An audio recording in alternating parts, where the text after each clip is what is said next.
national anthem. Oh, wait. All right, ready? We're going to do the Pledge of Allegiance. Go. I pledge allegiance to the flag of the United States of America and to the republic for which it stands, one nation, under God, indivisible, with liberty and justice for all. Are y'all ready for the fireworks tonight? Yeah, I want to get it. I want them to get it started. We're ready to get them started. Yay! Whole reason I'm here. Whole reason I'm here. In order for it to start, just right now. Well, we're ready to get them going too, buddy. Whole reason I'm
hang on 1 second. I got pick up on right now. All across America today, there will be celebrations filled with food, fireworks, and fun, and we'd like to add just one more F to that list: faith. Tonight, we thank God, not just for the freedoms written in the Declaration of Independence, but for the eternal freedom written in the Lamb's Book of Life. America's freedom is precious, but there's a far greater freedom, freedom in Christ.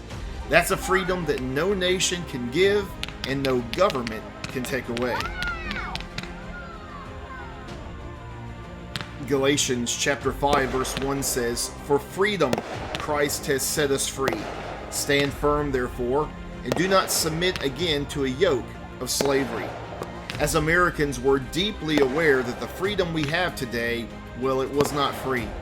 Every freedom we enjoy, the freedom of speech, the freedom of worship, even the freedom to gather tonight like this, it's been bought by the sacrifice of soldiers, leaders, and patriots. That's worth honoring. But even more so, our spiritual freedom, which was purchased with the blood of Jesus. When Paul wrote to the Galatians, he wasn't just talking about political freedom.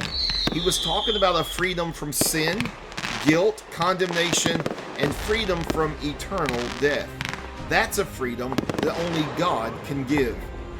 John chapter 8, verse 36, Jesus said, "If the Son sets you free, you will be free indeed." Now, let's not take lightly either kind of freedom, but especially the one that saved our souls. Freedom isn't just about being free from something, it's also being free for something. Paul says it was for freedom that Christ set us free. What does that mean? It means that he didn't just free us from sin so that we could do just whatever we want.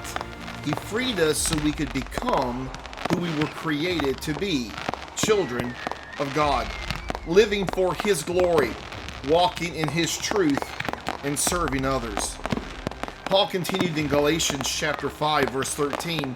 He said, "Do not turn your freedom into an opportunity for the flesh, but through love serve one another." In other words, we've been given freedom not to indulge ourselves, but to reflect Christ.